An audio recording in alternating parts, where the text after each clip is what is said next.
Learn the most empowering hiring techniques. Land the most desirable talent. Launch your company towards massive success. This is the Higher Power Radio Show with your host, Rick Gerard. Most of us have a tendency to fast track anyone who comes through an internal referral. The rationalization is that we automatically trust the referral source, so the person is going to be a great hire. And the time pressure to fill the role, and we are ready to extend an offer before the interview even takes place. Yes, there's an increased likelihood that the person will work out, but there is a danger too. Because the person is a referral is the exact reason why they need to be impressed with your thoroughness in your interview process. Process does not dissuade A players from joining you. It gives them the impression of excellence that's expected from everyone within the organization. I'm Rick Gerard, and welcome to the Higher Power Radio Show. We help entrepreneurs and executives win the strongest hires by sharing insights from top-performing rebel entrepreneurs, game changers, and industry leaders like our guest today, Mr. Todd Ausherman. He is the CEO of Notaroo. Now, Todd is an attorney and entrepreneur with over a decade of experience in building high-growth companies in the financial services space. Having successfully exited multiple companies while personally hiring hundreds of employees along the way, he is currently building Notaroo, a lending software platform for the mortgage industry. Todd is here to share his experience with hiring through an internal referral, which is what makes Todd the perfect expert for today's topic. Todd, welcome to the Higher Power Radio Show today. It's great to be here, Rick. Thanks for having me on. And any time that I get a chance to swap stories when it comes to especially problems with hiring personnel, I'm always happy to do it. I've got several of these in my back pocket, so really excited to get into it with you today. And I am too, so it's going to be invaluable to our audience. So today we're going to discuss why it's critical to thoroughly vet internal referrals, and then we're going to talk about how to ensure that the referrals fit. Sound like a plan? Yeah. Let's do it. So let's talk about the challenge today. You actually started out with telling me kind of a story about your experience. Yeah, well, let's share that with us. From a high level. So after I sold my last company, we were sort of brought into a corporate structure that already existed. So sort of emerging, if you will. And as part of that, I was sort of given a couple of people that were with the corporate entity that purchased mine. It was sort of framed as, hey, we've got a couple of guys here that are going to be perfect for the division that you're building out, and we think these guys are A gamers, and here's a gift to sort of help get you started with hiring in this particular area. So it was like a Trojan horse gift. Yeah, I know. Yeah, it was the gift that kept on You guys giving. can see where we're leading on this one. It's just one of those things. One of the hires was an absolute ace. One of the guys that came over, we're still friends to this day. He was just an absolute rock star. And the other one, who was sort of positioned as the manager or the person who's going to be my manager in this location. I was still living in San Diego at the time. This location was in Virginia. The person that was going to basically be my manager in Virginia was the one that we're going to be discussing today. And it's just one of those situations to where the more that I learned and was able to uncover, the more that I realized I should have uncovered it way before I got started. So it ended up getting in pretty high over my head. And by the time I realized what was really occurring with this particular person, it was almost too late. I think we mentioned it. It's like I almost had a mutiny on my hands with that division over in Virginia.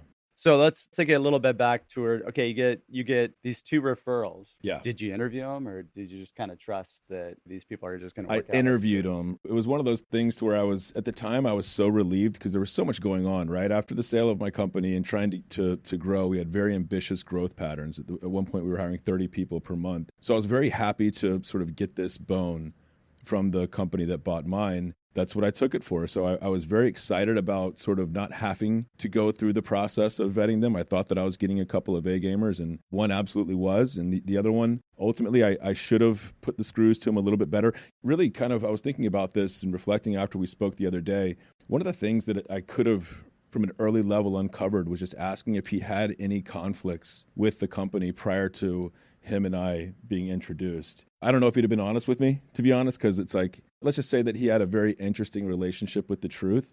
But I feel like at least at that point, I probably could have read something into what was in store for me as we continued to work together. Gotcha. I mean, that's certainly a big challenge. And I think a lot of people go through this similar challenge where like they inherit some people or they have the ability, and it's more a sense of relief, right? Like, oh God, I get to get this off my plate. Yeah, there's that sort of trust factor where it's like, okay, cool. I've got somebody who's already been through the process, knows the company culture. He's kind of a yes man. I mean, he really was saying all the right things when we first started getting together. And ultimately what ended up happening was I found out that because I'd kind of given him this assumed power, he really allowed that power to go to his head. And, as sort of my manager in Virginia at the time when we were doing a lot of hiring, he was the voice of bringing on new people. And I think that's where the mistake ended up occurring, was he was the one that I trusted to hire sort of in his likeness, but based on the vision that I was bringing to the table. And what ended up happening was he was hiring people and really kind of creating his own little skunk works type of a group within the organization. It's everybody that he hired was kind of like his. And so he was very focused on maintaining his group and what the interest ultimately of this particular guy, we can call him Jay, basically maintaining Jay's interest in the company and making sure that Jay was furthering his own politics and furtherance with the company, because it's a big company, it was growing very fast at the time. The interests of Jay were not the interests of what we were building. They were at one point very disaligned. And once I realized that we kind of had a secondary captain sort of steering a ship in his own direction, it began to cause problems. And so there was a very significant divide with what Jay was bringing to the table in terms of complaints within the organization, in terms of things that I would pass down as, hey guys, this is mission critical. We have to do these things. He would sort of yes man me to my face and sort of talk bad about, what he thought the direction should have been to his people. And ultimately that got back to me because I've got a pretty open door policy, and part of my management style is to be as inclusive as possible. So a couple of people kind of came up to me and said, hey, I think you might have a problem on your hands with Jay here. Got it. See, and I think this is where I'm going to go back to the actual interview process, is that you didn't have this conversation about the vision or agree on it, and he didn't really buy in. Yeah, well, and I think that was the other problem too, and this is the cautionary tale as well, is when organizations are merging, the vision that I brought was very grand and very focused. He was already on another vision that was much more limited. I called the area, without getting into too much detail, the corporate structure was very blasé that we came in on. And I'm a pretty colorful guy. So we were very clear with our vision and our focus. The corporate culture that we came into was much less clear.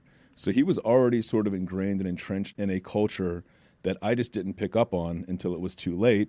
While I was saying exactly this is where we're going, this is the culture that we're building, part of the culture that I kind of came into was just the sort of nod and let it go and nobody speak up or you might get in trouble sort of a thing. So he was promulgating that to a high degree. So he was just kind of yes-manning me, but he was already entrenched in this culture of what do I have to do to not get fired? That's not at all what we were trying to build. And in some ways, maybe I created a monster. You really have to ask yourself the question of do they align with my values? And that's why it's important to talk to them. And then why is this person being referred to me? Yeah, no, exactly. And not only that, but just kind of trying to understand exactly what their role was in the company was a mistake that I made, that if I could go back and do this a little bit differently, the questions I would have asked would have been, have you had any conflict with anybody in the company prior? Turns out this individual had been written up a couple of times and probably should have been fired before I came on. But because this company, that they're pretty firing averse, everybody was very afraid of confrontation. That's kind of what I walked into unawares. So they make you do it.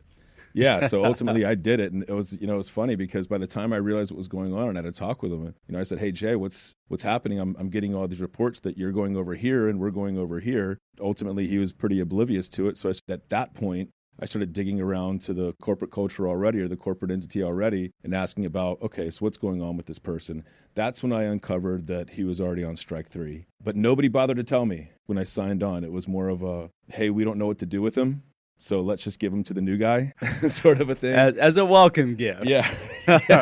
What a nice welcome gift. All right, you're listening to the Higher Power Radio Show. I'm your host, Rick Girard. And for our podcast listeners, we're going to take a quick educational moment from our sponsors. Hey, check out stridesearch.com. There you'll find additional content and resources to winning the strongest hires. Also, you can pick up the book Healing Career Wounds, which is available now on Amazon. Our guest today we're speaking with is Todd Ausherman. He's the CEO of Notaroo, which is his new company. We're talking about his last company because You learned a very valuable lesson today. And I thank you for coming on and sharing that with the audience. Once you realize this, what do we do to solve this problem? Like, what did you do initially? And then what structure did you put in place to avoid this in the future? Yeah, well, the big lesson that I learned there was really just diffusing the hiring process in the sense that I had given this person a lot of power over who we were bringing into the organization. And that began to backfire on me once I realized that it became very obvious that he was rowing in a different direction. So going forward, what we ended up doing is I took a lot of my team leads and made them part of the hiring process. We created a much more organized and structured hiring process wherein we had our recruiter and trainer would actually would reach out to folks and we had a lot of referrals. We had a lot of people that we would gather through sort of traditional means. And my recruiter would speak to them and sort of give the very first half an hour interview. After that, I'd have a couple of my team leads actually do the next interview based very much on our core values and our focus and our goals and where we were headed, and to really make sure that there was alignment on what we wanted to do and the value system of the people that we were hiring. It was very important to us at that point. I had final say over everything. So if I couldn't do a face-to-face final interview, I would do a 30-minute phone interview. It kind of depended on what was happening with the scheduling. But the long and the short of it is I got much more involved in the process myself. And I also, made sure that I had a series of lieutenants that were sort of on a rotating schedule to do these interviews. Again, we were hiring 20, 30 people a month, so there's a lot of interviewing going on. I wanted to make sure that I was more involved in the process from a soup to nuts standpoint, and that we actually had a true blue process. So every single person went through this waterfall of tasks before we finally made the offer. And it made a tremendous amount of difference just in terms of the people that we were hiring and feeling like that they were a part of the team and that they weren't kind of part of this separate group was really huge. And then another big one that we instituted was really trying to create opportunities for people to get to know each other. Because again, it was a very large organization, very fast growing. So we did like a lot of offsite things like barbecues and things outside of the office to try to kind of keep things a little bit more relaxed. But also I found that it was very important to me that everybody understood and interacted with somebody, with people that they work with on a human level. I wanted people to be friendly. Yeah. Yeah. So you actually put culture to the front of how you hired and how you approached. That was the big lesson. And that's, currently with my current company, we hire strictly based on culture. That's everything, is making sure that the people that we're talking about bringing into the organization, we really dig to find out what their personal values are. And if those personal values are aligned with the values of the company, we've come a long way, right? We've weeded out a lot of the folks that could potentially cause us problems. Now it comes down to, whether or not they have the skill sets that we need or if they have the trainable abilities to be able to do those skill sets that we need. It's a lot easier at that point versus what we were doing before. When I had sort of Jay running these things, it was much more skills based, and there wasn't a whole lot of emphasis on the cultural aspect of it that we had to kind of get in there and pull up by the roots. When you're 100% skills based, you get lucky. If you make a good hire, you got lucky. And more often than not, you're going to make a bad hire.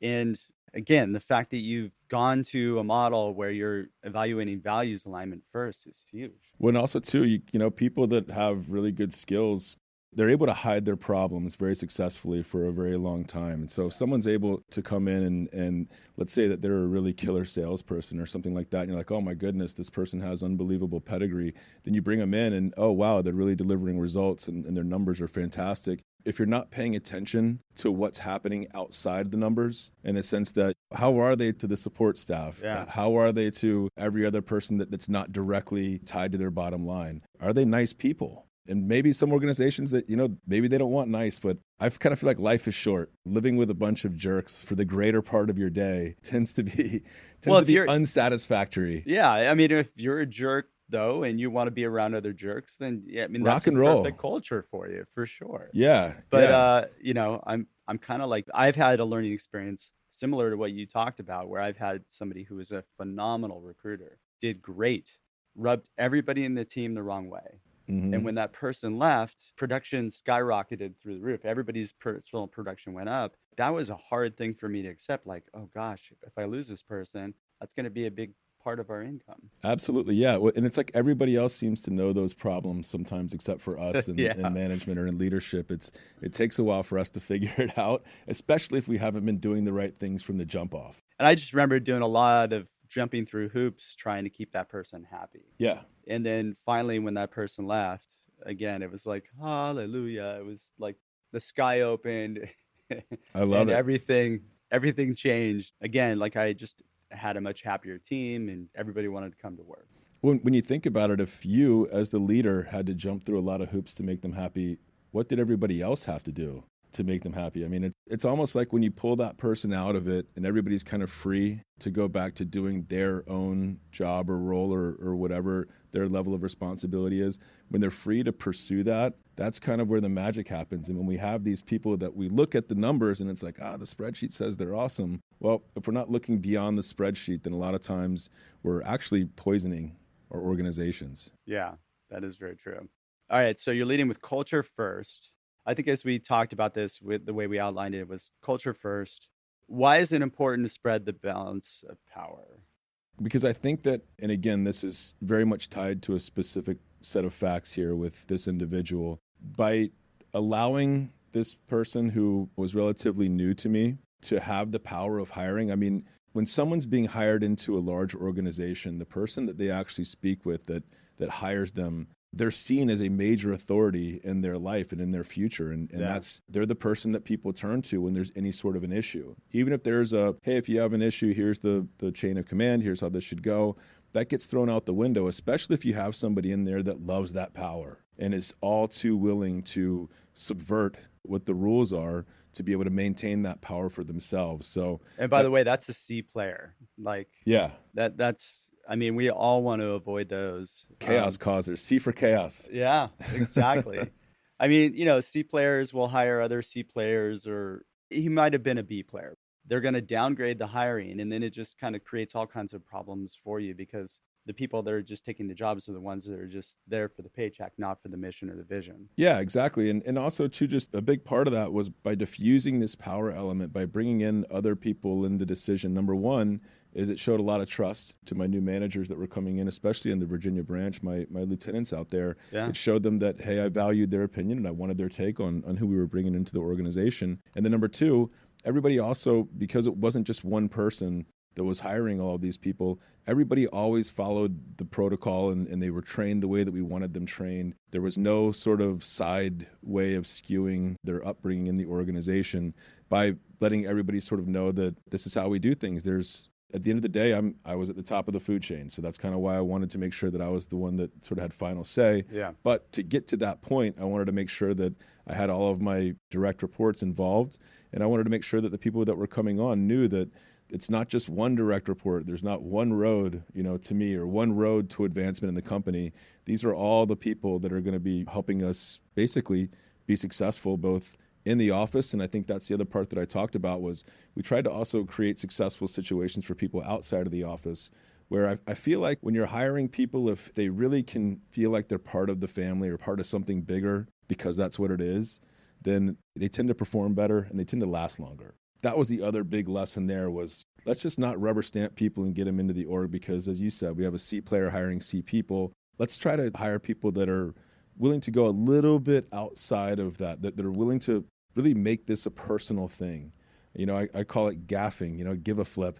It's when people really care about the organization and the mission, they're not just going to show up, try to not be seen like Office Space and do just enough to not get fired. Yeah. They're going to come at you with ideas. Fortunately, what ended up happening with this individual was we had some people that gaffed and basically came to me and said, hey, this individual is subverting the message and we don't like that. We're a part of this bigger thing. This is hurting you. You need to do something about it. And then when you did? Game changer. It was a lot better for everybody. We had a lot more fun. We started hiring and attracting a lot of people that were much more mission focused and believed in the things that we did. Well, so that brings us to the topic of firing fast. You learned that one, right? Yeah. So we had two branches. We had the Virginia branch and the California branch. And any of the listeners that live in California understand that the employment laws are very different than almost any other state. So in order to release somebody, we had to go through several steps. We had multiple strikes. We had performance improvement plans. And it wasn't just as easy as for us to just say, hey, this isn't working. We need to let you go. Here's your severance. So that's kind of when I found out, though, as I was digging, and I was like, I've got to get this person out of this role as fast as possible. And that's when I found out that, okay, wait a minute, we have a couple of strikes already here first of all, how come nobody told me that right before they give me this person? Number one, but that's neither here nor there. Now that we were able to take those things, now we knew them, and it's like, oh, okay, this isn't strike one. This is actually strike three. And I was able to move pretty decisively and remove that person. And I just remember thinking to myself after that occurred, it was almost cowardice in a lot of ways for the org to, rather than removing this person, which he should have been removed long before me, just trying to redirect somebody or push them off to another division or to another role in the company. That doesn't do anybody any good. Seriously, like releasing him to the world, he could find a place that he's going to be better. Absolutely. And I think that's your responsibility. Yeah. And from a personal level, I like the guy. I would definitely have a beer with him or something like that. He just was wrong for the organization, as you put it. It needed to be done not only for the org and what we were trying to do, it needed to be done for him. So he could go out there and actually, if he's probably a business owner at this point, like he was that sort of mindset. So hopefully he was able to land on his feet and build something in his own image and vision. Yeah, I'm sure it is. You have this thing, a leader interview. So tell me about that before we wrap up here. Obviously, I've read your book and we applied those principles. And I love the section you have on those knockout questions. And what we ultimately did at this particular organization is once I kind of took on the final say role, we believed that, our spirit animal were penguins. And I'd always ask people at the end of the interview, especially if it was going really well, is, what do you think about penguins? And what I found were that people that like penguins typically did well in our organization. And it sounds so silly, but there was one person in particular I recall, and he didn't like penguins. I was like, what do you think about penguins? He said, I think they're stupid. And it kind of took me back a little bit. And I thought, well, that's kind of fair, though. Like, it's a weird question. So I'm just going to go ahead and I'm not going to let the penguin question be a knockout question. That's silly. And I ended up bringing the person on, and I had to let him go soon after. I should have stuck to my guns on my knockout question. So that was the big takeaway there, is even a silly question or seems silly as a knockout question, if it's working and there's history behind it, there's no reason to second guess yourself, or I wish I didn't second guess myself, I should say. But you know what? Look at it from the perspective, you're actually judging somebody's attitude. I think that's it. Yeah. It's read the room. If you think, penguins are dumb birds, I don't like them. That's kind of somebody with a poor attitude. Yeah. Right? Who doesn't like penguins? Especially in that context. Like, why would I ask? I mean, did he grow up in Antarctica and maybe some king penguins ate his food? I mean, they dress sharp. Yeah. It's like they're wearing tuxedos all the time. They dance. Yeah. Happy feet. And they have one partner through life too. Like penguins, they have a very sophisticated social structure, and there's a lot of them. There's a lot of different types of penguins. They fly through the water. I could spend all hour just talking about penguins and how awesome they are. Well, luckily for me, we're almost close to time being up.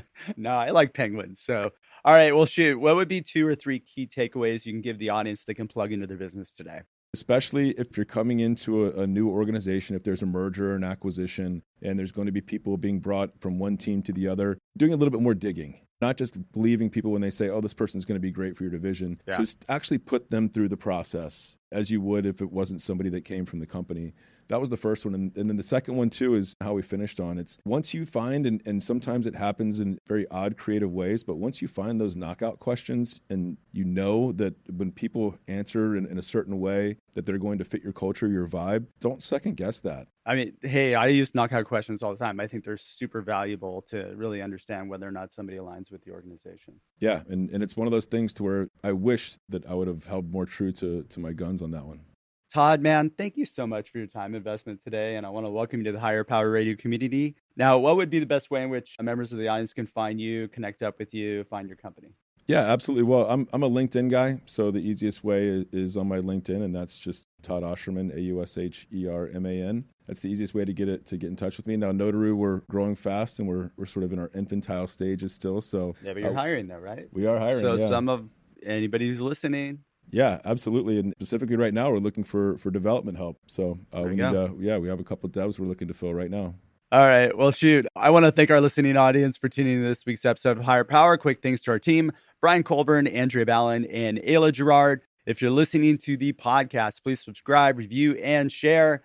After all, this show's for you, and we want to continue to deliver great, valuable content for you every week. You can join the Higher Power Radio community at Higher, H-I-R-E, Power, P-O-W-E-R, Radio, R-A-D-I-O.com, or you can drop me an email at rick@stridesearch.com. Next week, we're going to be off. We're taking a little bye. I haven't taken a week off yet. I know. Sorry, guys. But it is the holiday weekend. But in the new year, January 4th, our guest is going to be Bruce Watanabe. He's the co-founder and CEO of PowerBuy. I'm your host, Rick Gerard, and you have been listening to the Higher Power Radio Show. Happy holidays and Happy New Year. Aloha. Thank you for listening to Higher Power Radio. Catch our LinkedIn Live show every Tuesday at noon or download the podcast on iHeartRadio, iTunes, YouTube, or your favorite podcast platform. We appreciate you joining us on Higher Power Radio with your guide to hiring success, Rick Gerard.